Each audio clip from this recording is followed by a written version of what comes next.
district, you know the Pope listens. Dynasty, our religion, for the blokes missing. On all of these trades, on all of these plays, on all of these grades. By the end of the day, y'all getting played. So, what you gonna do next? Try to fill up that flex? Send the homie a text? That trash offer's the best? You try to make it complex, then they text you back. Now all of a sudden they don't make any sense. Broaden your horizons, boy. Dynasty's not for the Simons, boy. These trades not for consignment, boy. Respect your opponent, y'all some piranhas, boy. This my advice, from me to you. Open up your cute little podcast queue. Search up GOAT District, my dude. Pop it in your ear, man, y'all know what to do. It's the... And I always be traded. And I always be traded. And I always be trading. Y'all try to betray them, but first you gotta bait them. Fish.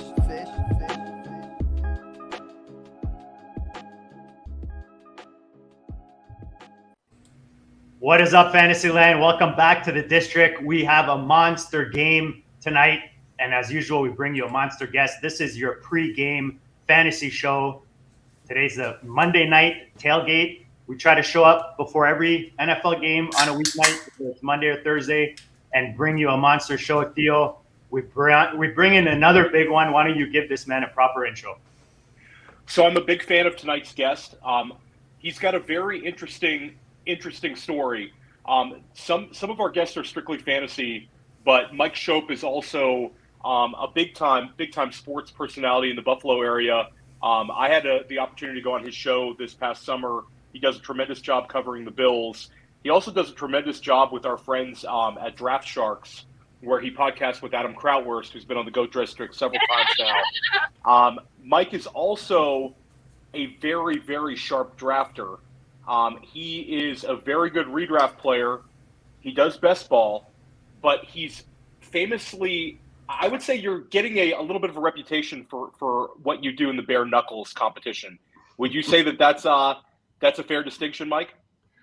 I would love for that to be deserved, but I got to. Multiple years. It's my second year playing, and it felt a lot. Thank you for all those nice words, Theo. It felt much easier. Not easy, but easier this year than last year, but not great results yet. And, that's the name of the game. So it's early. How did you finish last year in the bare knuckles competition? And you're going up against like Biplap, Mandel, and a bunch of heavy hitters in that one.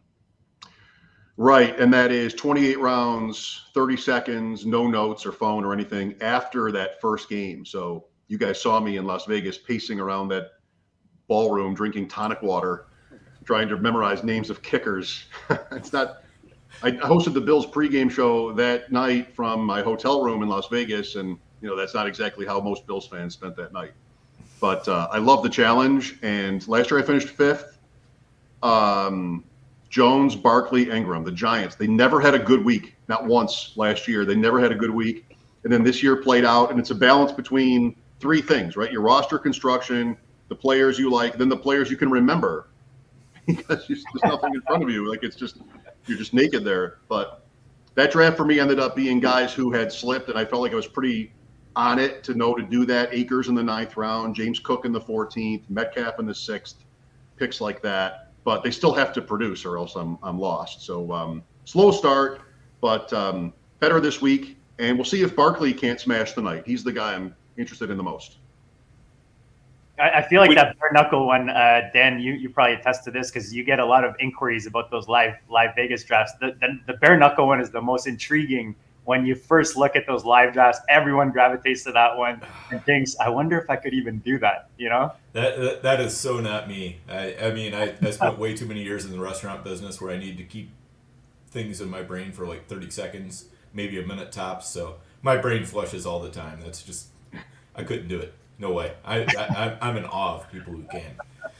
I'd like to try it one year, but I would not be one of these guys who does an entire one themselves. I think that the appropriate strategy is, I say, Dan, you take the first 14 rounds, and I take the next 14 rounds, and you'd of course have some crossover with guys we'd both need to know. Right. But it's insane, the idea of going through 28 rounds. It's just mentally taxing, and especially after the time switch, you do the game, you've drafted that day. hats off to you, Mike, for doing it. It's a labor of love. Thank you. Last year, it was Lenny Papano's idea and Adam Krautwurst at DraftSharks. I co-host the Deep End with Adam underneath the DraftSharks umbrella. And Adam's like, oh, you'd be perfect. We'll just split it up. Like, all right, great. And as the months went by, from June to July to August to that week, he gradually opted out of more and more of that draft. He was like, I'll do half, and I'll do 10 rounds. And then at that party, it was Cowboys Buccaneers last year. He comes up to me, he's like, I think you should do the whole thing. So that's what happened.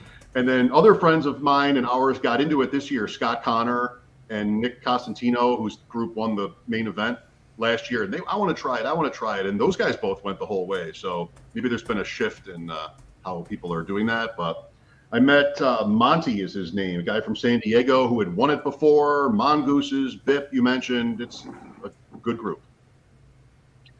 So let's get into it tonight. We've got a lot to cover. The chat's already rocking. Already have a few questions. So we'll start with our kind of our show sheet to keep it in one direction. But we'll definitely hit the chat and drop the questions for Mike in between.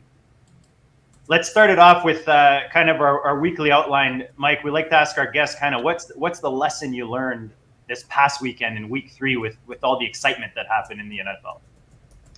I think I was probably almost to having learned this lesson before yesterday, and now I know what I want to say to that question, and that's I definitely should not have been as careful about Mark Andrews as I was, especially in FFPC with the tight end premium. I mean, there were drafts and I'm like, oh, the 112 is too early. I mean, at the end, you sort of do it by your build, but early in the offseason, I wasn't sure on Andrews. Just felt like I'd rather have DeAndre Swift or I'd rather have CeeDee Lamb. And Diggs were sometimes in that spot. And I just was a little bit too shy about Andrews. And holy cow, I mean, that's tight end 1 in the league.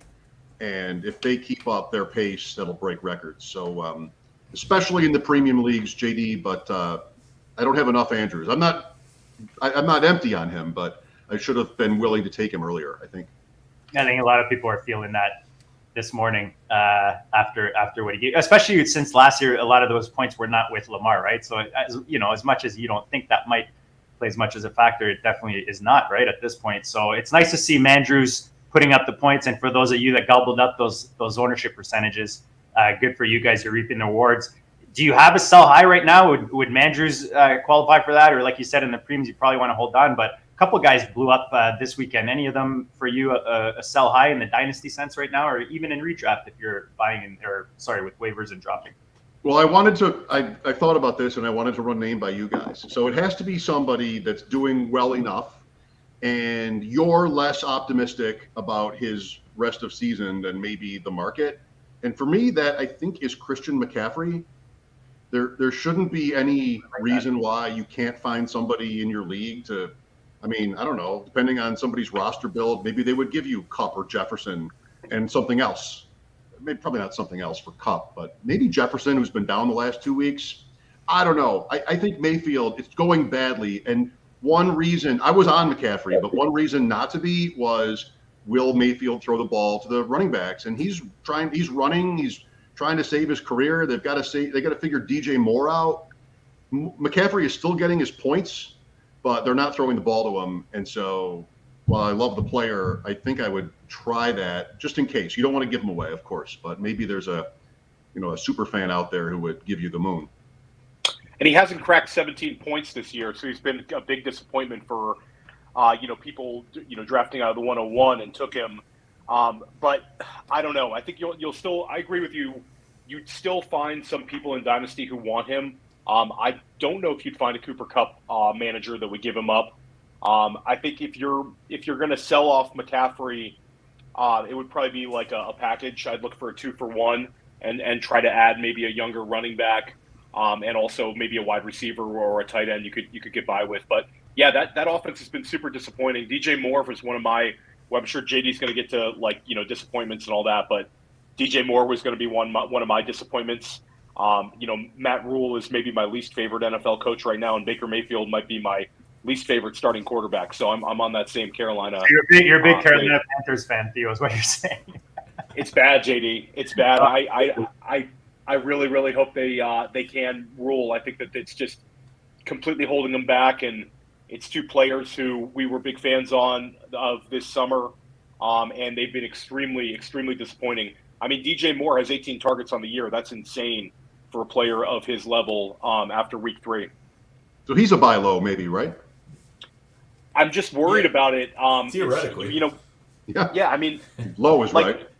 Like in Dynasty, it's kind of like, I had this conversation with Dan about, potential Dynasty trades, and he's kind of this guy that we keep waiting on, and it just doesn't really happen. I think I traded a Garrett Wilson for him this summer in a league where I'm in a win now type mode, and I regret that at this moment. I just think that DJ Moore is not going to reach that wide receiver 1 level. I think he's a perpetual wide receiver 2, and now he's in a stagnant offense where he's really in redraft, he's a wide receiver 3. So, like, Dan and I had a conversation about some of these guys. I mean, like, Dan, did you see him gaining value again, or is he just really just kind of in a wave of wide receiver 2 land? I think he's in wide receiver 2 land, basically. Until they get a new quarterback, right? Yeah, and by the time he does that, he's going to be 26 years old, and it's kind of like we've been holding on for so long that it's going to get tough to sell him for sure, and it's tough to see the route to him being somebody that's more than just like a bit part in your offense. He's not going to be one of those engines that makes your team go to the championship. And maybe you sell him, JD. Like this year, if you're a win now team, would you take Christian Kirk plus for him? Because Christian Kirk looks locked in, and DJ Moore looks like a guy you can't start. Yeah, I was going to. I don't even know if you can get that though. Yeah, I know. I was going to say the only way you're really I would imagine that you're out there shopping a guy like DJ Moore is kind of if you're in that rental mode, rebuild mode. You're not competing this year. You're hoping to get the quarterback situation fixed for next year. But I'm looking at like what he did the past couple of years, and he's like 16% as a wide receiver 1, and even as a wide receiver 2, 21%. So it's not giving you huge production very often for where he's going. Yeah, JD and I made a trade this spring with Curtis Patrick and Sean Siegel. The centerpieces of that trade were DJ Moore and Darnell Mooney. Can you imagine a less effective trade? Wow. It's not as good as our Christian Kirk for Cordero Patterson, right, Dan? Right. At least that was a win-win, for both in a positive way. Yeah, you can't win them all, man. That's just what happens. So let's go the other way, Mike. Look, like buy low, we may have mentioned a couple, but is there anyone that hasn't performed yet or maybe had an off week that you think Fantasyland might be out there and take an opportunity up? Maybe it's a day late, but what does Russell Wilson sound like right now? Superflex, is somebody who has Russell Wilson thinking that maybe he's done? Because is he? Like, he's got a contract there. They've got talent. They are 2-1, by the way. It looks worse than anything else. It looks worse, even sort of without expectations that were attached to Denver. You still can't believe the 9-3 and outs or whatever, and then 11-10. What is happening? I don't know. Buy low, I think you almost necessarily are talking about someone older. I mean, name a rookie or a young player, Rashad White maybe, or somebody that's in a dynasty league. The guy who drafted somebody like that, George Pickens, like they don't want to get out. They just sort of, it's early, we all talk like that. We all sort of make sure to be patient. It's probably got to be someone older. I don't want to buy low on Allen Robinson, I think. I thought about him, but Wilson, starting quarterback, is he just going to retire? Like, I don't know. I mean, maybe you check in with the Wilson owner. Better days are coming for Wilson. I'm very confident of that. He's as you said, Mike. I mean, he's got that big contract. He's 3 weeks into a new offense. Brand new head coach. It does not look good right now, but it will get better. If you can find somebody who's absolutely panic selling on him, I would definitely do that. And I'd throw in Leonard Fournette as another great buy low. Guy hasn't scored a touchdown yet this year. When that Tampa offense gets on track, and I'm sure it will at some point, I think Fournette's going to be great. I mean, he's got basically the backfield to himself right now. Rashad White is barely doing anything other than just running a little bit of cardio and giving Fournette a breather every once in a while. And he stepped forward in usage this weekend. He had his it was a low scoring game, but like you said, I think that was the most snaps he's played, and the least snaps for White. So they really, really leaned on him. Yep. I like both those calls. Just going back really quick to sell highs, I'm curious what you guys think with Devontae Smith, the way he blew up this weekend. Would you guys consider that kind of maybe a sell high that I doubt that he sustains that through the season? You're seeing this offense like fire off nicely right now. Is this something he builds off of? Are you keeping him on your dynasty teams? Or are you trying to take advantage, Mike, and maybe sell high on a good weekend? That really depends on my roster and my record. If I need a running back, even if it's a little bit gross, it's boom or bust. I think Bateman is kind of in the same camp where you've got talent and there's obviously upside. I mean, Smith had a 0 in week 1, maybe. Yep. AJ Brown there, Goddard there. Everything is working with Philadelphia, at least in the first half of games. So I would be open to it. I think that's how you win in trade leagues. You have to sort of give up somebody that it hurts a little bit, but it either gives you depth at a tougher position. I mean, running back is so tough to sort of have that consistency. Maybe somebody older. I don't know who it is right now. I mean, it's so many of those running backs and Eckler on down. I was gonna say Eckler, yeah. Are pretty iffy. Yeah, Eckler. I mean, right. Even he. But almost every running back right now drafted in the first couple rounds is a question mark. But I would not be closed to shopping Smith. Smith's a weird one. I feel like he's a very, very talented guy. He's got the draft capital, and he'll be in the league a long, long time. So it's not the kind of guy I'd want to give away. I think that right now it's kind of a perception of, he's kind of playing third fiddle in terms of what we'd want in Dynasty. It's A.J. Brown, then Dallas Goedert's taking a step forward, and then there's Devonta Smith. But, you see the kind of talent that he is, and I don't think anybody's is he Gabe Davis in a green jersey? I think it's more than that. More than that? I think Gabe Davis, though, Gabe Davis to me has a higher touchdown ceiling this season. Like Gabe Davis was on a low target percentage this past weekend, and then I think week 1 he was a 15% on his target. He didn't crack 20%, but in that offense, I think Gabe Davis is going to have more week winning weeks than Devonta Smith will. So I don't know. I would probably, for their careers, I might take Devonta Smith, but for this season, Gabe Davis for me, no question. All right, Mike, this is Theo's department here. We'll let you give the first waiver wire darling. I know, don't say Khalil Herbert, because anyone who listens to this show already has Khalil Herbert on their roster. Khalil, the real deal Herbert, going off this week. Sorry, I got a little excited there, Mike. Go ahead. I mean, Treston Ebner, then? I mean, yes. Yeah. The first good name in waivers this week would be the first of the year. It really has almost been nothing there. It's been really hard. There were guys like Jordan Mason in San Francisco, Jalen Warren, guys who started to get drafted at the end of the draft season. Warren's playing a little bit.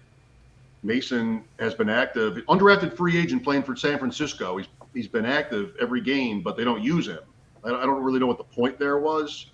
So waivers for me continues to be, or I shouldn't say that like you guys would know, but try to find running backs. If you have a hole on your roster, you're trying to find somebody who might hit. And I think maybe, what do you guys think? By week 4, there could be cuts. Like James Cook in Buffalo is somebody who people were excited to draft him in mid rounds, and here we are 3 games in, and there's really nothing to use that. And okay, I'm 1-2, and I need this because I've got these 5 other injuries. So guys like that get cut. Maybe the right names for this week start to be players who were drafted. Yeah, I think you're right with that, and especially once bye weeks start up. Week 6 is a little bit light on buys, but week 7 we'll have 4 buys. So those days are definitely coming if they're not already here. So it definitely pays to watch who got dropped on your waiver wire.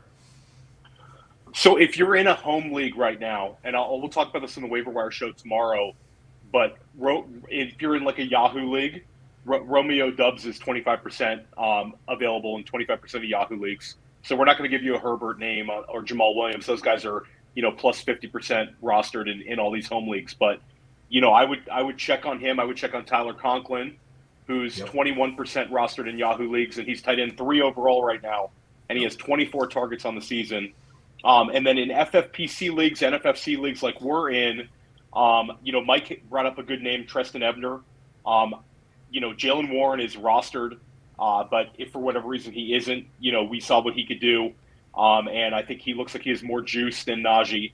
And it's Samaje Perine to me, because Samaje Perine is a clear handcuff in a very good offense, and he doesn't have the sort of respect that a lot of these handcuffs do, where Samaje Perine should be rostered in 50% of FFPC leagues. He's not going to be. And that was a tell actually you could have picked up in the first, even coming into the season, because even I was on Evans, but you saw that Perine was true, and then we saw him get the touchdown. Was it this weekend? He got the first touchdown. Yep. Yeah, he caught and they held him out of the preseason games. Yeah, and it's still people didn't want to buy into it. He's kind of a boring guy, but if you talk about if you have a 2 weeks, if Mixon misses for 2 weeks, then Perine's a locked-in RB2, and he's going to be there on your waiver wire. So he's probably the guy this week. It's a little bit like Darrell Williams. You might get burned, but what about the star of the Hard Knocks, Craig Reynolds? Craig Reynolds. He's in. When I'm the host, I get to say it first. That's tough. I had my chance. Craig Reynolds. He's in my waiver wire article. It's they said week 7 now for DeAndre Swift. So Craig Reynolds is fun, man. Go check out at DOG Fantasy. Theo drops every week an amazing waiver article. That's like my priority article. And then he also drops, as of a couple weeks ago, he's doing the OG live wire right here on the GOAT channel, on the GOAT District channel. Catch him on Tuesdays. He drops his show. Normally you catch him live usually in the afternoon. I'll throw Justice Hill out there too. Yeah. I haven't heard that name in a while. Yeah. I mean, J.K. Dobbins, glad he's back and all that, but he's coming off a major knee injury, so you never know when the compensating injury might hit. So Hill is somebody who'd be on my speed dial if I don't have him on my roster. I like Ronald Jones. Yeah. It's not working. I mean, their offense is down. Edwards-Helaire, 7 carries, no yards. They don't want McKinnon to play every down. Pacheco didn't get that yesterday in the game they were losing. One of these weeks, I think he's going to be active. He's still lurking. Yep. Guys, pick up depth at running back, like especially in good offenses. It's kind of an easy trick in fantasy football. You're most likely going to end up using them 1 or 2 weeks, and that's really what you want from those guys you're getting off waiver wires instead of smashing some receiver that you can get a million times over. Real quick, guys, I know we're running out. We're getting closer. I do want to answer some of the chat, so let's get some questions on here. We've got a question. RBs are Dobbins, Damian Harris, Henderson, Singletary, and Rachaad White. Is it finally time to drop Rachaad White and pick someone like Perine? Okay, so I guess we all say yes to that one. I don't know if I would do that. Not with this build, because I take that back. Go ahead. Yeah, Shrikant has, and shout out to Shrikant, good to see you in the chat, has Dobbins, Harris, Henderson, and Singletary would all be in that usable RB2/RB3 range where Perine would be. Rachaad White would be that lottery ticket I'd want to have to balance that out, where if Leonard Fournette went down, Rachaad White would jump all of those guys. So I would not drop Rachaad White with that running back build right now. Dan, do you? Here's what I would say about it. I think it really depends on the league. Like in an FFPC, I wouldn't do it. But for a home league, if you're talking about, like 16 players rostered, something like that, I think it could definitely make sense because White might not be somebody who gets picked up right away. So especially with the Bengals playing on Thursday night, it might make sense to get Perine on your team just in case Mixon can't go or something happens to Mixon in game or something like that. And if we get through the game and Perine still doesn't look like he's that great of a pickup, just drop him and you could pick up White again next week or pick up somebody else. So I do think that Perine is a worthy pickup, especially if you can just hold him through Thursday and then just drop him for somebody else if you don't use him. Mike, what do you think?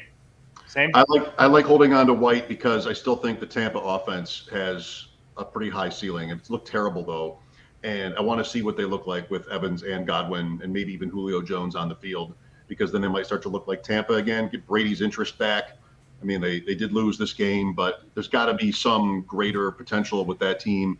And you're trying to get through the regular season and then have the players you need in the playoffs, and Rachaad White could still be one of those guys. I haven't seen anything to make me think he isn't going to be good. It's just a team led by Tom Brady, veterans. Fournette is there. There's no room yet.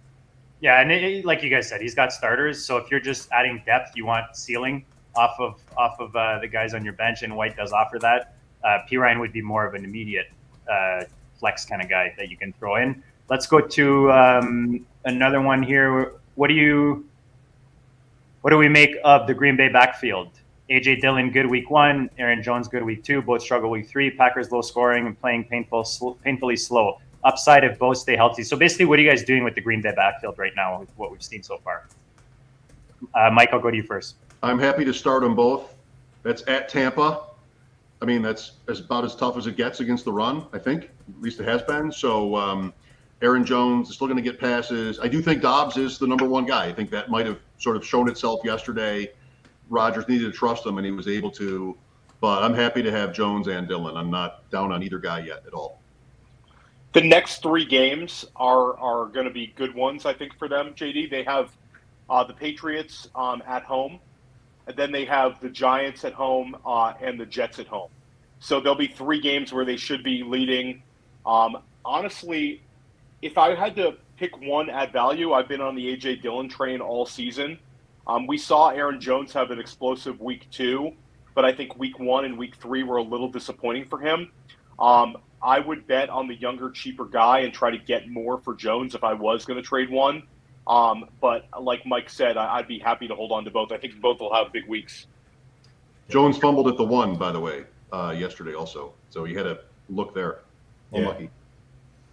Smash the like, guys. If you're watching right now, we appreciate Mike's time. Theo and Dan, always here to give you guys the goatness. Smash the like, smash the subscribe, and check the links down below to help support the show. Dan, you put together all these amazing questions that we didn't even get to, so I'm going to let you pick like one to start off a discussion, end this off. Maybe we get to 2 if we get through them quickly. All right, sounds good. Let's just go to the first one. 20 to 25% of the way through the fantasy regular season. What team has been the biggest disappointment for you guys, fantasy wise? And is there any hope that they can turn it around? Theo, why don't we start with you and then head over to Mike and JD after that? Carolina, tied with Denver. At least Denver's giving us Cortland Sutton. Carolina, for me, is incredibly disappointing. We talked about DJ Moore. We talked about Christian McCaffrey. Neither one is returning value at ADP. They're my biggest disappointment. Yeah, it's tough to not say Denver as well. Arizona, it's been hard to watch Arizona. They haven't run a play with the lead yet in 3 weeks. They're the only team in the league. They've not had the lead and the ball at the same time in 3 weeks. They're getting some points, and it also is, I think, a little bit understandable with the absences at wide receiver.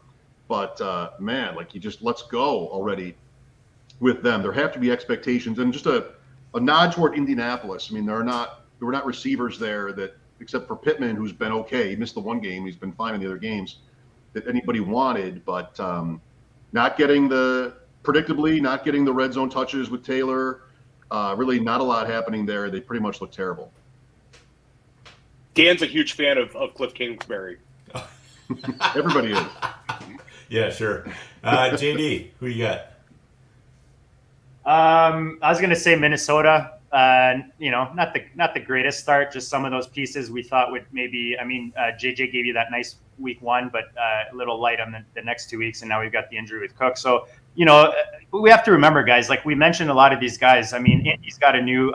You said Denver, Theo, and that's like the first team that came to my mind. I'm thinking about all my Denver stacks on the drafter tournament, best ball tournament. But these are all new quarterbacks in new situations, new coaches, new offenses. We got to give these guys time, right? So I think our expectations may be a little high with some of these situations that we're laying out. But again, guys, maybe an opportunity to go buy low on a lot of these pieces, in my opinion. Dan, what's yours? I also was on Arizona, and again, which Carolina I think is a good answer. I just didn't have as high of expectations for them. Arizona has been scoring some points, as Mike said, but they just there's a lot of meat left on the bone there, a lot of meat, and I really did think that they wouldn't be struggling this much offensively out of the gate, and it's just turned into Kyler run around and make something happen, hopefully. So that's D-Hop's on the way, Dan. D-Hop's on the way to the no kidding. They could use Rondale more too. How about the entire AFC West? I mean, right. against expectations, who's working out yet? I mean, guys like Kelsey and Adams, you're fine, but you're not happy. Mike Williams, but come on, man. Hey, Mac Hollins is just rocking it right now. Mac Hollins. Yeah, I mean, Mac Hollins' underdog drafters are over the moon at this point. But that division was supposed to – we've seen matchups already, and they haven't been that good. Even Kansas City, L.A. was a little disappointing. Yep. This is why you zig when people, that whole zig and zag thing, right? You zig when other people zagging because everyone was it's like the Colts this weekend. Everyone had KC winning this game. I even heard stats from the Schopps talking about their chances of winning this game, like after losing the first two the way they did. It was under 30% going into that game. Everybody got washed out. Maybe Jacksonville's good. Maybe Jacksonville's good. They lost to Jacksonville. Maybe a lot of teams are about to lose to Jacksonville. I don't know. What do you think? I think Jacksonville is a great team right now, fantasy-wise for sure. Doug Peterson revenge game this weekend, Philly Jacksonville. That's gonna be fun. I'm really looking forward to that one for sure. Yeah, what game? Let's finish off with that, Mike. What game are you excited for this weekend coming up? Well, I love that choice, but let me just sort of rep the hometown for a second. Buffalo, Baltimore. I mean, maybe the two best teams in the NFL. Maybe. Yes. Maybe. Two best quarterbacks right now. Yeah. Hard to argue. Allen and Jackson, I've certainly been in the middle of this on WGR because I always was a Jackson guy. I voted for the Heisman Trophy. I voted for Jackson. I almost voted for him twice when Mayfield won. I think that's right, of course, same draft. Like, he's always been my guy, but, Allen happens here, and that's a miracle, and suddenly there's pie in your face every day because Allen's actually good. And, even when Jackson is winning the MVP, you still suck because Allen's actually good. And so those two guys, for me, will always be connected. And now you have Buffalo off a loss, and holy cow, Jackson is just carrying that team, likely in the rain Sunday, the hurricane rain up the coast. They're already predicting that for Sunday in Baltimore, but I love it when these teams play. Sorry, go ahead, Theo. No, I was going to say that's a great game. For me, it's Cincinnati, Miami, Thursday night football. We'll put Miami on kind of on upset watch. They go into Buffalo, get the win. I did not expect that. And now they have to go to – that game was in Miami. Yep. But they beat the Bills at home. I did not expect that. And now they have to go to Cincinnati on a short week. Cincinnati looked a lot better against the Jets this past week. It's kind of a must-win game for the Bengals. They're wearing the white helmets. That game is going to be a lot of fun. Jamar Chase, Jalen Waddle, Tyreek Hill. It's a big tilting game for fantasy purposes. Dan, what are you excited to see? Yeah, it's got to be Philly Jacksonville for me. I think that's going to be a great game. Really looking forward to that. Arizona, Carolina, just to see if anything positive can come out of that game. I don't really think it can, but but yeah, Philly Jacksonville I think should be a lot of fun.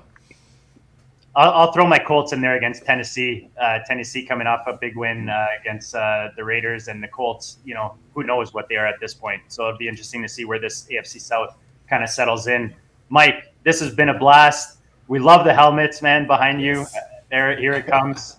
Have our two helmets ever been seen in the same place? I don't know. Hang on. Isn't yours a Robert Griffin? Is it gold also? Like, Baylor has a different helmet every week, but we have the same one. Maybe they didn't back when Griffin was playing. He was one of my favorites. My wife went to Baylor. It's got a whole case to bring. That's awesome. It's white. Okay. The signatures are pretty similar. They should be, at least, right? Yeah, eh? Heisman. That's crazy. We went with Sick'em Bears on ours. Heisman's better. Want to trade? Now I'll put these back in so I can actually hear you guys. Oh, Dan's got us on mute. So Yes. yeah, this is the signed RG3, but which my wife lovingly got for me a few years ago, which I very much appreciated. So and I bought gotta mine shout for out my to wife. her. I bought mine for my wife because she actually went to Baylor. I did not. Yes, exactly. I love it. And I like that gold helmet too. I wish I could have gotten one in the gold. I'll tell your wife, Dan. Don't worry, we'll send her a little message in the background. A little 9 out of 10. surprise for you. Yep. Mike, we appreciate your time, man. I know the peeps want to get to the game. I'm sure you do too. Remind the people where they can find you and all your goodness before we close this out. That's very kind. At Schopp Talk, SCHOPPTALK on Twitter. Adam Krautwurst and I host the Deep End Fantasy Football Podcast. Right now we're at Wednesday nights, powered by DraftSharks. So always grateful to those guys. And 3 to 7 Eastern weekday afternoons, I'm hosting Sports Talk Radio in Buffalo at WGR, an Odyssey station. I've been in sports talk for 25 years. Worked at ESPN a long time ago, and have settled in my hometown.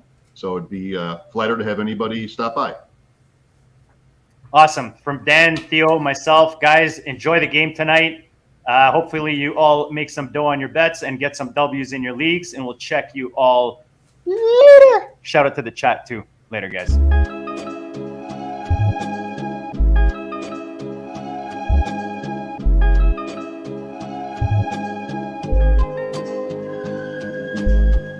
Go district, you know the Pope listens. Dynasty, our religion, for the blokes missing. On all of these trades, on all of these plays, on all of these grades. By the end of the day, y'all getting played. So, what you gonna do next? Try to fill up that flex? Send the homie a text. That trash offer's the best. You try to make it complex, then they text you back. Now all of a sudden they don't make any sense. Broaden your horizons, boy. Dynasty's not for the Simons, boy.